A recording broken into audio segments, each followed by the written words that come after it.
Welcome to Real Herbalism Radio, show 235, recorded at Big Dog Studio in Eugene, Oregon. Today's show is made possible by...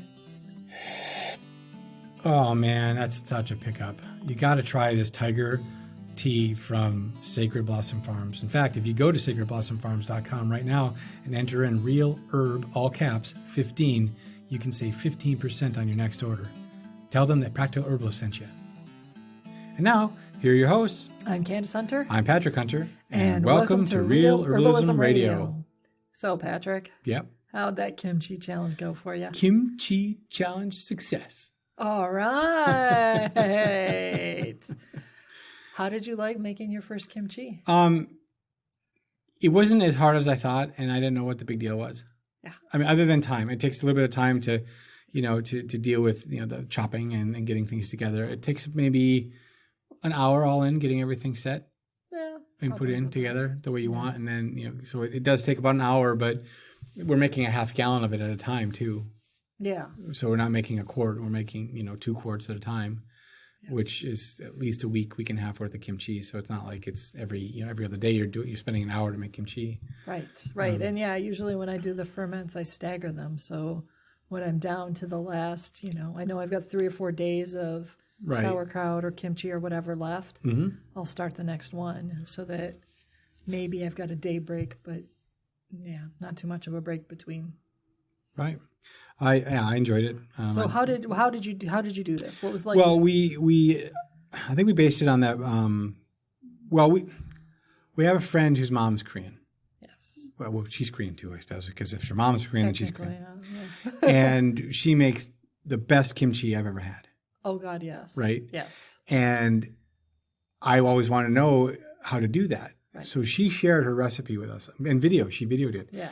She makes these really big bowls of it and she's on the floor and she's just stirring it and she's, making it. So I kind of followed that same idea of how to do it. So what we did is the base of it was Napa cabbage. Yeah. And you could use regular white cabbage if that's what you have. But Napa I like because it's crispy, but it's not crunchy. Yeah. I like the feel of the Napa better than it holds its form nicely. Yeah. Versus the standard white cabbage that we get. So the base was Napa cabbage, and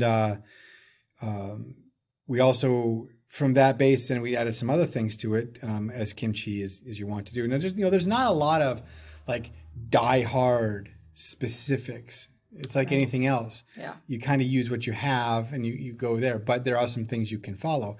For us, one of the tips that we got, and I hadn't seen this in other kimchis before, was the use of pear or apple as the sweetener. Yes. Instead of a rice syrup or a brown sugar or sugar to give you that. There's a little bit of sweetness in kimchi. If you've ever had kimchi, you'll notice there's a little bit of sweetness in it. Yes, and if you're trying to avoid all processed sugars because you don't want the inflammatory effect. Apple is really great because it also has pectin in it, so that's awesome. So I love the apple part of it, so that was a great thing. And there's a balance between apples and the other ingredient, which is carrots. Those have a lot of sweetness. They have a lot of sweetness too. They have a little bit of more complexity and they're more crunch because they're carrots, and you're not shredding them when you put them in, and you're not cutting them necessarily tiny either.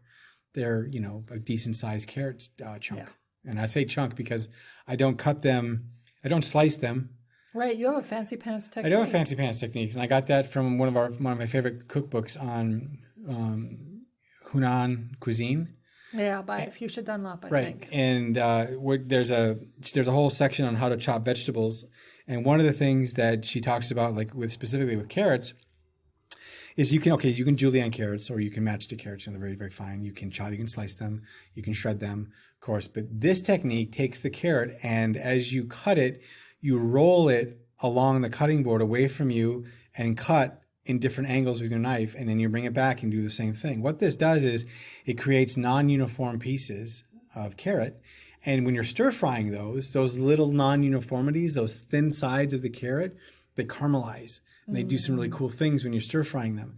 So you get that really sweet hit and then you get that crunch from the carrot. So just by changing the way you cut it, you get this different flavor. So that's what I did. I cut it like that because I thought, well, why not? It wouldn't be the same thing. So that's what I did for the carrots. So again, apple carrot balance. I think we did what, one apple.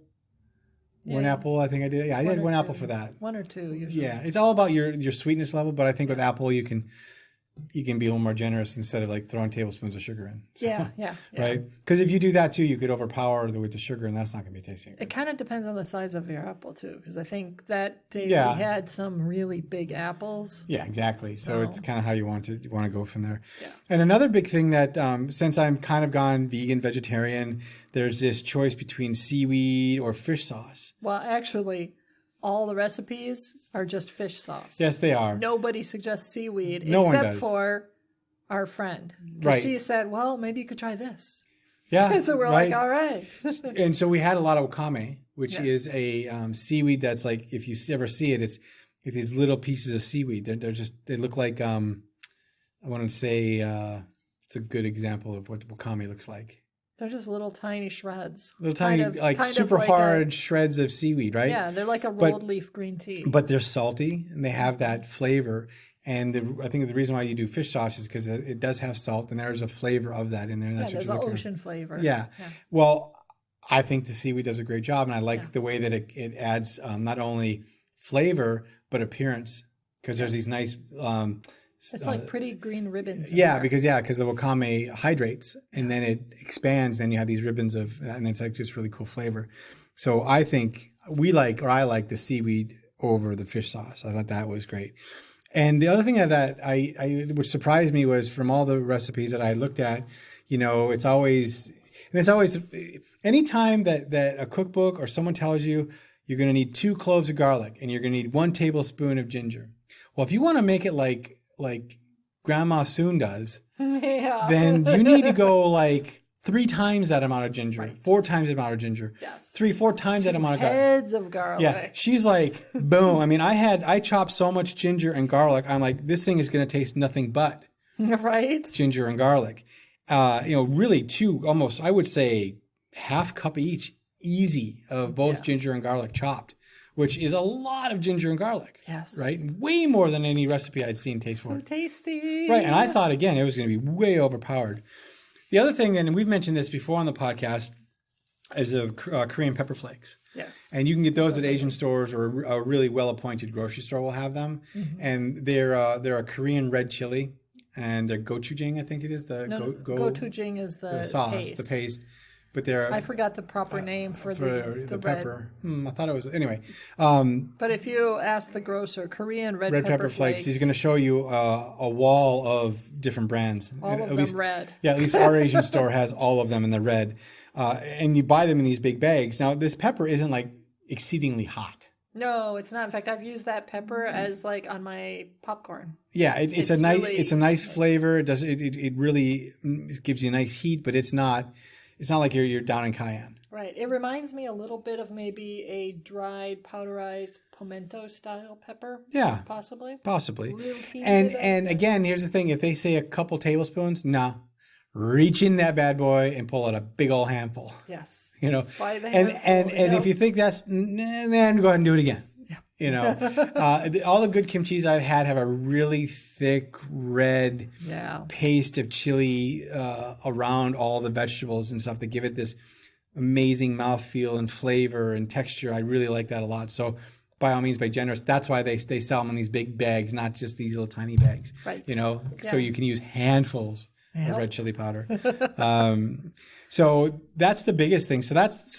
Okay, so you've been eating kimchi for a while now. Well, wait, now I gotta tell you how you do it, right? Okay.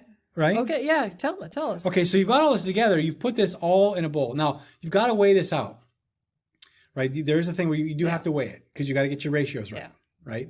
So I believe it's now, if I'm trying to remember the ratio, Candace, you've done this enough, you might know better. Is it 2 pounds to... 2 pounds of your basic vegetables and up to about a pound of everything else. So the apple and about 3 pounds. The garlic and the ginger, but so it's really about 3 pounds. About 3 pounds in your bowl, and then you add your mineralized salt to that. sprinkle it all around, Yep. and you use the appropriate amount of the salt for that. This is where salt can get a little. I think if you this is where it's important to do this ratio right, because if you do this wrong, you'll have no matter how much apple you put in there, you're going to have something that's going to be a little more saltier than your traditional kimchi will be. Right. So once you get your salt ratio right, based on the amount of vegetable that you have in your kimchi, then this is my fun part: is you basically massage the bejesus out of the vegetables. You squeeze and turn and squeeze and turn again and squeeze, and you're just squeezing. What you're really doing is working that salt into all of the vegetables so that it starts that process, like we talked about last week, of fermenting by breaking down those cell walls and getting that stuff available so that it can start that fermentation process. So that's where that squeezing and squeezing and squeezing is. And then from there, you put it, in our case, we put it into a half gallon. Well, you got to add your red pepper flake at that point. Oh, is your red pepper? Because we don't put the red pepper flake in until after the juices have started to run. Yeah, okay, so you've got to, because you have to let it rest. After you massage all that, red pepper flake still aside. If you massage that, then you let it sit for a couple hours and the water will start to pull out. Yeah, and you start to see sort of a sheen on your vegetables. Right. It's, if you watch the quality, just keep checking. After you've done it once, you will recognize it every time. Then we reach into the bag of pepper flakes and we put it on there. We do it again. We put it on there. We mix it up and mix it up, mix it. We get this really incredible red kimchi mix ready to go to ferment. And then from there, we put it into a half gallon cur jar, canning jar. And we have plastic lids. You can get those at the store as well, which is really cool, by the way. Because I like using those over the metal, because the metal could rust. Yes. You can get that from that. So I like using the plastic lids. Plus the plastic's all one piece, and the metal is two pieces. 2 pieces. Yeah, 2 pieces. Right. So put that in there. Leave the head space, like we talked about last week, and then don't close the lid so air can't leave. It's gonna ferment. So that means it's right. Yeah, close it loose. So gas is gonna want to escape if you leave that in there. You're probably gonna have carbonated kimchi. Yeah. And I don't know that you want that. Right. Or it'll, fermentation juice will find a way out, so you'll end up with a mess. Yeah, and you don't want a mess, especially now that this has got the red chili flakes in it, because it will get everywhere and it'll make your counter or your butcher block table or whatever is going to get red. Yes, and I have done that. Yes. And it took quite a while to scrub that out. Absolutely. Yeah. That's like the basic process. And I think we're going to have a recipe for it on the notes, or you'll see it. Yes, we'll have a recipe. I'll include a link in the notes. All right. So yeah, that's the basic process. So now, how long have you been eating kimchi? Is this like a lifelong affair for you? No, someone had mentioned, I think it was a relative of ours, that they loved kimchi and their family loved kimchi, and I found out what it was, and I was like, who the hell would want to eat rotted food? Right. Because the way they made it sound was like, yeah, you do this stuff and then you put it in the ground and you ferment it. And I'm like, you're talking about rotted food. Why would you put food Why would you do that? Like that? But then I started thinking about it more. I was like, well, a whole society does this, and they do it all the time. And it's, and now I know why they do it, because it's a really great digestive. Yes. Right? Yeah, it is. So I've been probably eating kimchi and consistently eating kimchi probably for the last 6 to 8 months consistently. And off and on prior to that, when I could get a hold of it, before we were actually just making it. Right. And if I got to go to our friend's house, I would just sit down and say, where's the kimchi? Because there was always fresh kimchi. So yeah, about that. And I think when I moved to a different diet, I've been a staunch meat eater for almost 50 years. Meat, dairy. Yeah, meat and dairy. And occasionally a vegetable would land on your plate. Yeah, and we've talked about this before on the podcast too, where I've done changes to do that. And so this year, the first year, I said, okay, I'm going to try vegan at least for 6 months and see where I end up, see how this works for me. And I think having the vegan, or having the first of all, if you go from a meat-based diet, dairy-based diet, to a vegetable-based diet, that first 4 weeks, you're going to notice digestive changes very, very quickly. Yes. And not some of the pleasant ones. Yeah, you're going to be gassy. Yeah, so you're going to be bloated. Yeah. Your biome is like they're freaking out because the food that they were getting is not there anymore. So they got to redo stuff. They got to rebuild. Things happen. So kimchi and other fermented foods, like the sauerkrauts and other things, for me, really helped in that process. And I noticed the days that I didn't eat that and then would eat my regular vegetable meals or whatever, I would not feel as well or feel as good. But when I would keep adding that to my diet, I would feel better and better. And now when I don't have it every day, I feel like I'm missing something. Yeah. You know, you and I, while recording this podcast, we had a very quick lunch, vegan-ish lunch. I mean, there was cheese on it to this time. And I felt right before, I'm like, boy, where's my kimchi? Where's my sauerkraut? I really would like that before I eat this, because this is going to sit. You know, and there's no pickle spear with it. You know, there's no thing to get going. Yeah. So I think that it's helped my transition to becoming more vegan or vegan-ish. And that has actually helped my weight loss. And I've seen my digestion get so much better. I had a lot of issues digestive-wise in the last 10 or 15 years. You know, I had IBS for a while. I had to give up milk for a long time. I was able to bring milk back in, but I've had issues where I just didn't have the best digestion. And after moving to this, vegan-ish diet, and adding basically probiotic foods to it, I've noticed a big difference in my digestion. Yeah, when we first decided to do vegan diet, I, for whatever reason, felt strongly about including fermented foods. So that was one of my goals. And after the first 2 or 3 weeks, I was at one point reading, I don't know, some vegan cookbook or blog or something. And I realized that the initial transition for a lot of people who go from a straight up meat and potatoes kind of meat and dairy diet to vegan diet, the way we did, which was like overnight change, just going to do this. Going to do this, yeah. Usually it takes every bit of 3 to 6 months for their digestive tract to adjust.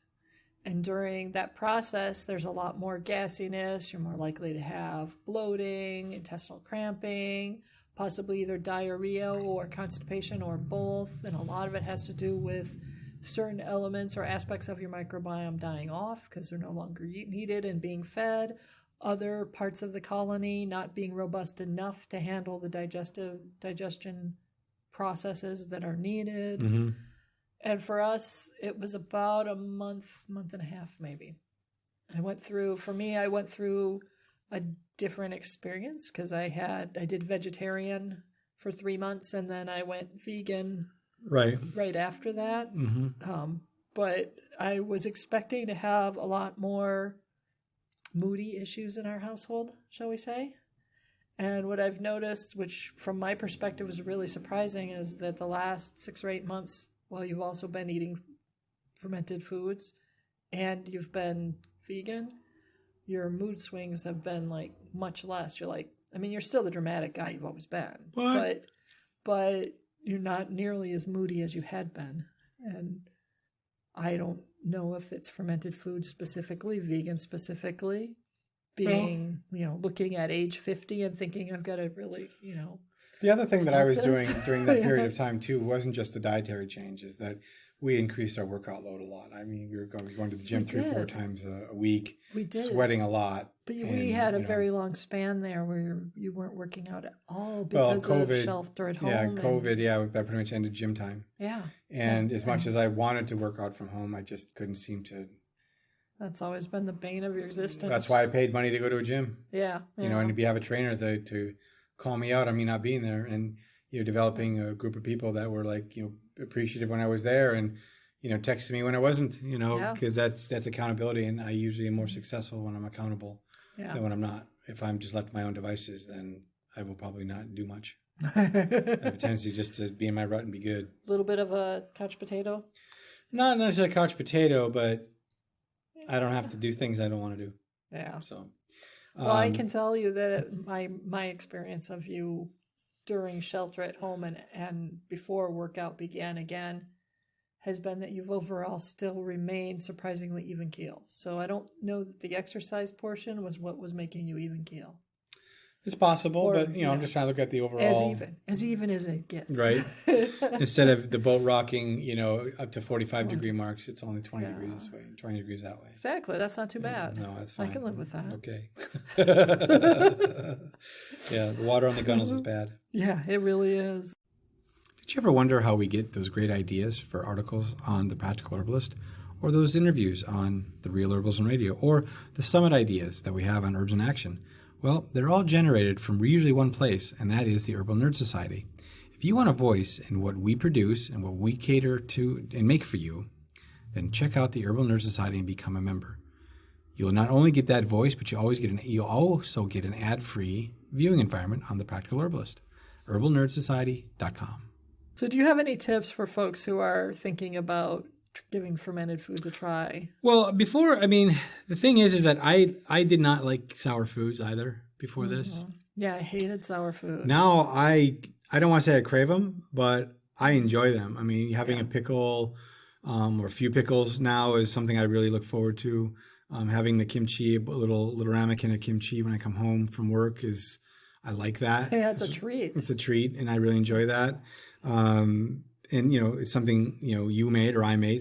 So it's always a good treat. So I've really enjoyed that, and it really makes me want to have more fermented foods. So now I know there's some things that we've done in the past that we've had that not fermented necessarily, but they're pickled, that I've been trying to eat more of because we have them, and why not? So. Yeah. So you said, what was the question you asked me? So I asked if you had any tips for keeping or using fermented foods. Well, because they're fermenting, right? So if they're on the counter, guess what they're doing? They're fermenting. They're fermenting every day, all day, every day. Yeah. So kimchi on the counter will change. For me, my favorite part of the kimchi, honestly, is in day 3, 4, and 5. Okay. But you start getting to 6, 7, and 8 if we still have it. Starts to get really, by 6 and 7, it's really, really sour. Little puckering there. Really sour. Yeah. And that's when I don't enjoy it. I continue to eat it because, one, I don't want to waste it, and 2, I know it's good for me. And a lot of times I'll try to put it into salads or things like that. We'll put it into other things as a flavor enhancer, and it does really well with that. So I'm not, but it's just coming home and having a bowl of it. Day 7, I'm going to be less apt to do that. Right. But what you can do, and what you'll find is, like if you go to a Asian store that they make their own kimchi as well, to make it store longer, I will sometimes put half of it in the fridge. Yeah. That really slows down the fermentation process. Right. A lot. Then when you pull that second half out, you're back to day 3 or 4. Right. Versus, day 6 or 7, and you're like, ooh, pucker. Right. And the other thing when you're doing it is to avoid heat. Yeah, because those are live cultures, right? So any kind of heat. I mean, think about it. What does pasteurization do? I mean, it kills stuff. It kills stuff, and any kind of heat will do that same thing. So you want to treat your peeps good. You want to treat your cultures really good, and avoid the heat. Now, you can cook some of the ingredients that you put in, but you got to put them in when they're not hot. Right. Right.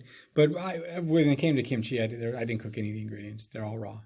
Right. Yeah. When I've made, occasionally I'll make like a fry up on my just stovetop. Mm-hmm. I'll fry up some, mushrooms and carrots and whatever else it is that I happen to have. Yeah. And then I put that in a bowl and I wait until it's like not steaming. Yeah, it's not steaming. Right. Well, I'm busy, doing the other things, and then I throw my kimchi in there and stir it a little bit so it adds in. Yeah, and that's fine. But it works really well when it hits that super sour level. Yeah, that's a good way to disperse the sour. You're not going to take your wok out, put 2 tablespoons of oil in there, get it really hot, drop in your kimchi, and expect the cultures to say. Right. You've killed Although, them. You can for flavoring. Like you can do a kimchi fried rice. Exactly. Which is amazing, by the way. Yeah. One of my favorite dishes, a great way to use up rice. Take that out of the fridge when it's cold. And it gets all crumpled up. I add a little bit of rice vinegar on there. And then you just do this fried rice with that kimchi. Mm-hmm. So good right now. Right. I think we should go home and make some kimchi fried rice. Anyway. So bad. It's so bad. And then the other thing that a lot of people don't realize too is like, well, you and I have a biome. Guess what other animals in our house have a nice biome? Well, okay, all animals have a biome. Yeah. But if you've got a dog. Yes. Yeah. We feed our dog raw food diet. Right. Right. But some people don't. And that's fine. It's your choice on what you want to do and how you want to feed your dog. I'm not going to judge you. But being said, if you have kimchi, that dog's probably going to like it. And it's going to be so beneficial for their microbiome just as it is for yours. Yeah, if you think about the way that we care for our dogs now, and you think about the way they've evolved Their bodies are evolved to be able to handle an awful lot of rotten stuff. That's what their digestive system's for, right? Mm-hmm. So feeding your dog fermented foods is probably going to be quite helpful for them because it gives their gut something to, it's really enhancing what their gut already wants. And especially since so many dogs eat very highly processed food diets, it's good to give them that extra boost.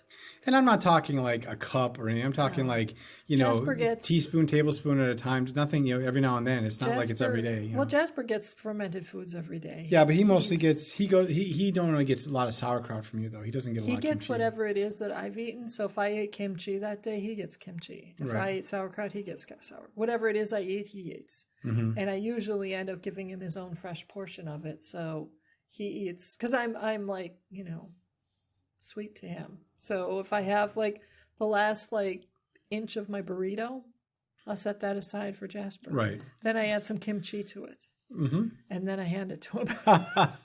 It's fusion. It was funny too, because when I first did it, he looked at me like I was a nut. I explained to him what this, fermented foods were. Mm-hmm. And he was like, yeah, I don't think I'm that interested. I'm like, no, dude, you're going to give it a try. I'm trying it. You're going to try it. We're going to have a little bit of this every day.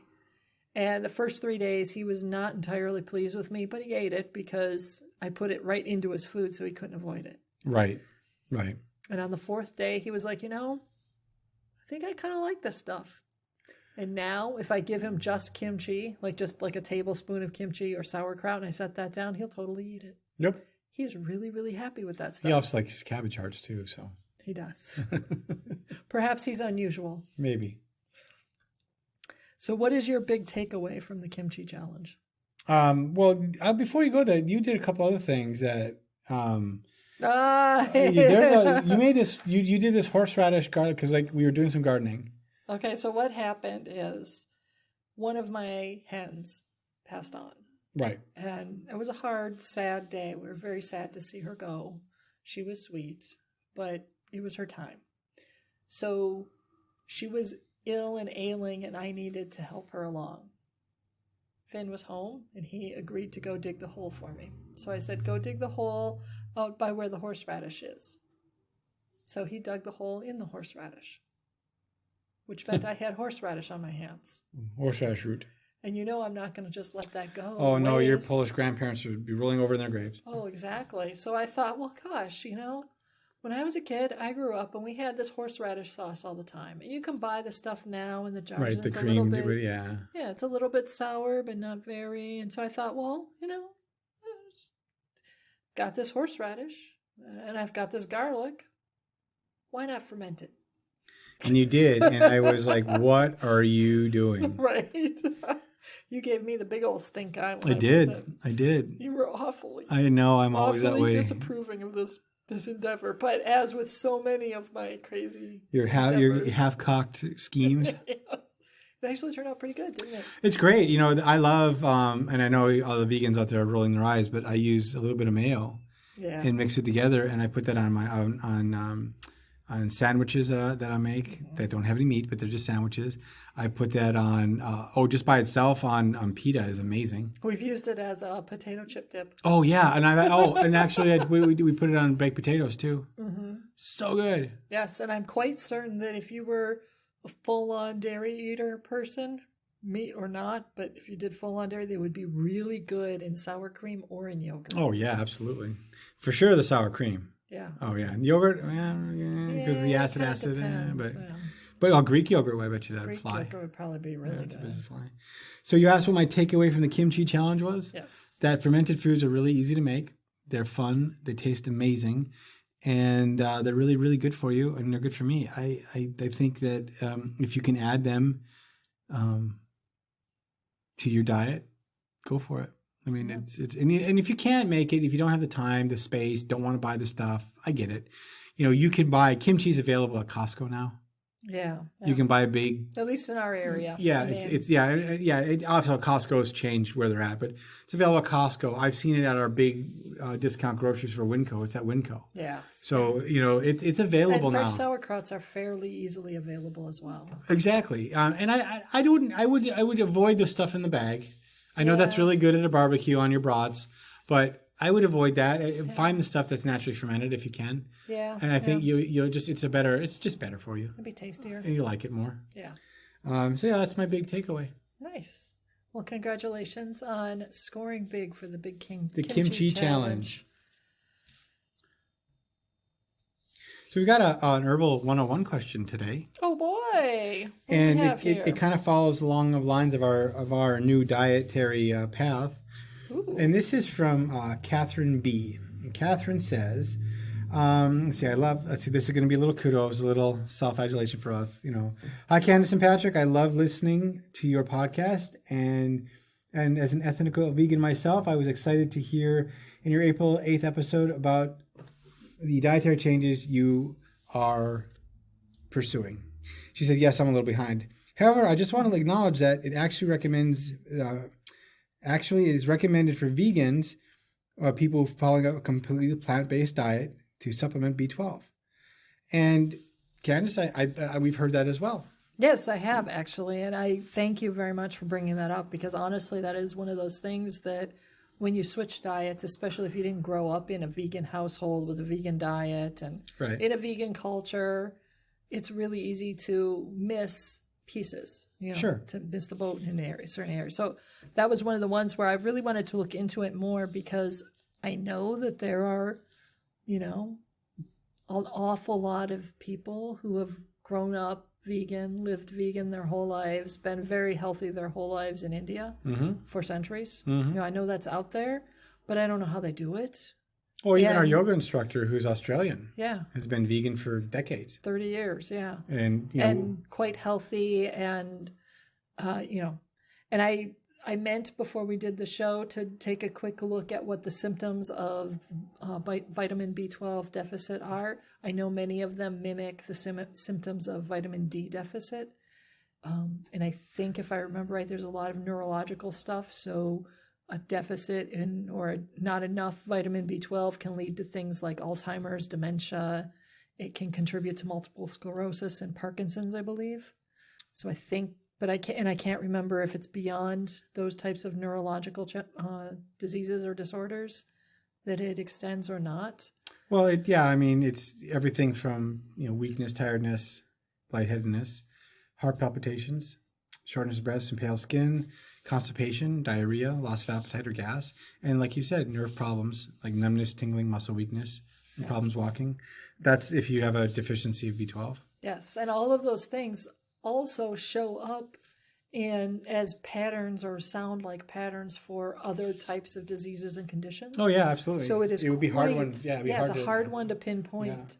Yeah. And it's also something that could be happening a lot more commonly with vegan and vegetarian people than we realize, because of the possibility of it being misdiagnosed. Right. I know that the way, if you really want to know definitively, just like with vitamin D, if you want to know definitively how much you've got in your blood, you have to have a culture done, a test done, and they can measure, I forgot which chemical, but they can measure a chemical to tell. Right.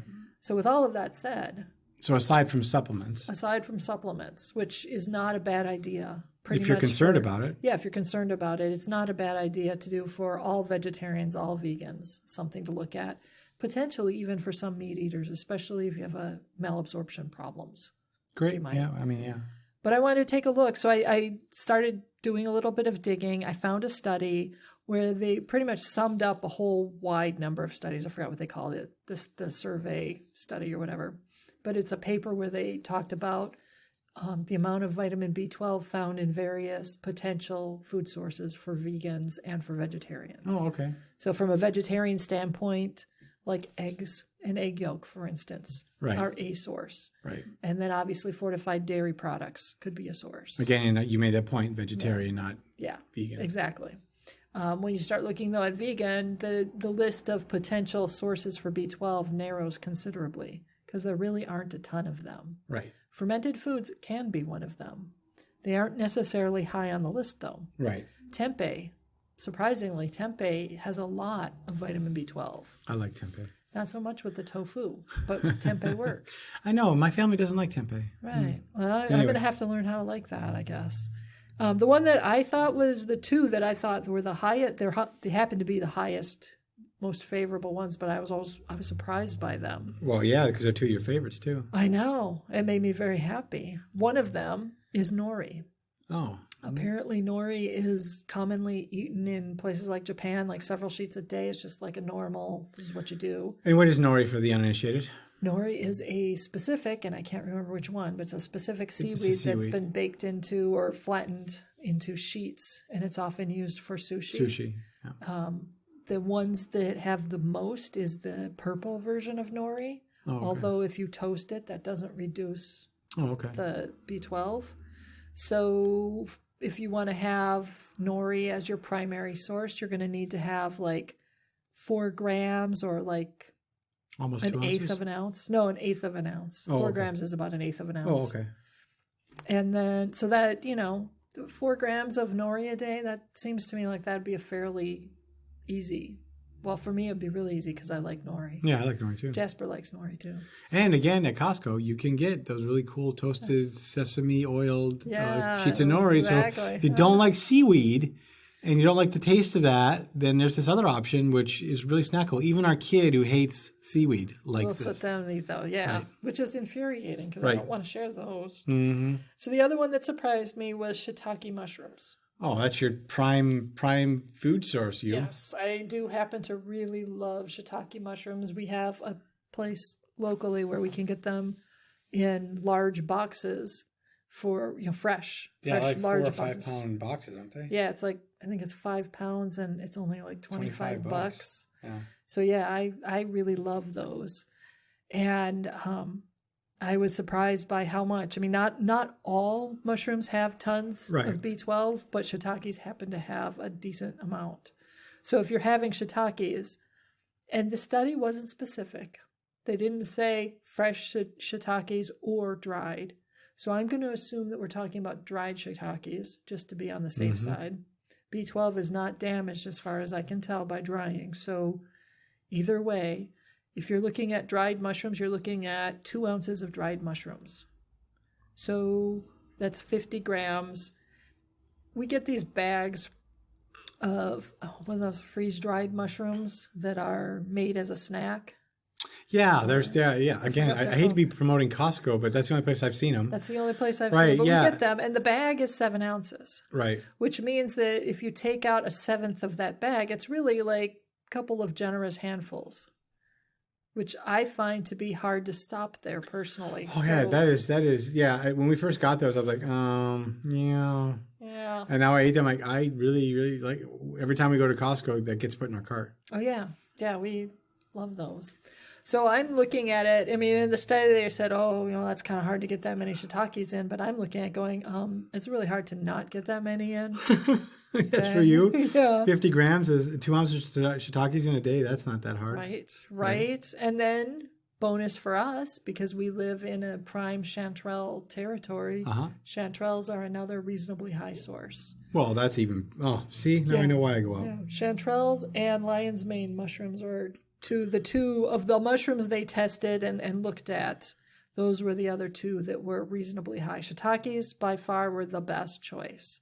And they did note that, there's a bunch of dependencies or changes depending on where the mushroom is grown and how it was grown and a whole bunch of other stuff. Right. You might have varying levels. So maybe for shiitakes, instead of 2 ounces, go with 3 just to be safe. For you, that's a no-brainer. 4, just because you can. Because you can. Yeah. Well, the other thing that, you were saying too, when we were talking that, if you like Cheerios or other things, or most of those cereals are fortified with your essential vitamins. So that'd be another spot where you could get your, if you're a vegan, you could say, I'm going to get my soy milk or my coconut milk, and I'm going to have my Cheerios, and there you go. Yeah. For someone like me, I tend to avoid grains because I've noticed that my body doesn't process them as well. So I tend to get my starches and carbohydrates through things like potato chips or dried shiitake mushrooms. I just have to bump up my dried shiitake mushroom quotient. But yeah, and then there is a tea. So I've heard, this was another thing that I wanted to talk about just because I've heard people say oh, you're vegan? How are you getting your B12? And I say, well, we supplement, we do this, we do that. And they're like, oh, you drink tea, right? Yes, I drink tea. Oh, well, black tea has tons of vitamin B12, I've heard. Yes and no. There is a fermented black tea that's called Bata Cha. I probably completely mispronounced that. How many people are going to have access to that? I sincerely apologize to all of our Japanese listeners and our Japanese speaking listeners because I know I mispronounced that. It's a Japanese fermented black tea. Right. It has not great levels, but higher than other sources' levels of B12. So it's an option if you have access to that. I don't personally, but it doesn't mean your Earl Grey is going to give you vitamin B12. Right. The Assam that you adore for chai, not going to give you vitamin B12. That's not going to do it. Right. Kimchi, minimal amount. Although if you put nori in the kimchi, you're going to boost your vitamin B12, and you'll probably also make it more bioavailable. So, is the wakame, would that have B12 wakame was not one of the ones they listed as being on the higher side. So I was thinking about switching to nori flakes for our next kimchi and see how that goes. I'm open to that. More kimchi. Right? All right. Well, I was so glad that she brought that up because it was something that it was in the back of my mind, like in January, that I should look into it. Then I ignored the back of my mind in favor of other more fun playgrounds. So thanks, Catherine, for that. Those lovely comments and the concern and question about B12. Yes, and we are so far still pretty vegan-ish. Yeah, we're vegan-ish. I mean, again, we did mention before the podcast that we did have burritos, and they were bean and cheese and veggie, but there was cheese on them. Yeah. Well, and one of the things I've noticed for me that's been interesting is that I seem to be needing more oil, and it's harder to get a high oil diet with vegan. So I have been straying into the dairy. Yeah, you much more than I am. I'm just avoiding it as much as possible. It didn't do well for you. No, and I have to limit it per week. I can't eat a lot of it, and that's fine. I don't need a lot of cheese anymore. I used to love it and adore it and think it was its thing, but now it's like I can live without it. It's like everything else. There are things I can easily say no to, and things I can't. Yeah. Cheese, I can say no to that. Then you should. I mean, there's only a few cheeses that if I see it, they're like, okay, I just want it for that flavor, but I don't need to have it on my tacos. I don't need to have it on my, it just becomes an added amount of calories, not necessarily a thing by itself. Yeah. Yeah. So awesome. Yeah, but thank you. So as always, put an herb on it. The statements made about herbs and products on this podcast have not been evaluated by the United States Food and Drug Administration, FDA, and are not intended to diagnose, treat, cure, or prevent disease. All information provided on this podcast or any affiliated websites is for informational purposes only and is not intended as a substitute for advice from your physician or other healthcare professional. You should not use the information on this podcast and its affiliated websites for a diagnosis or treatment of any health problem. Always consult with a healthcare professional before starting any new vitamins, supplements, diet, or exercise program before taking any medication, or if you have or suspect you might have a health problem. Any testimonials, questions, or case studies are based on individual results and do not constitute a guarantee that you will achieve the same results.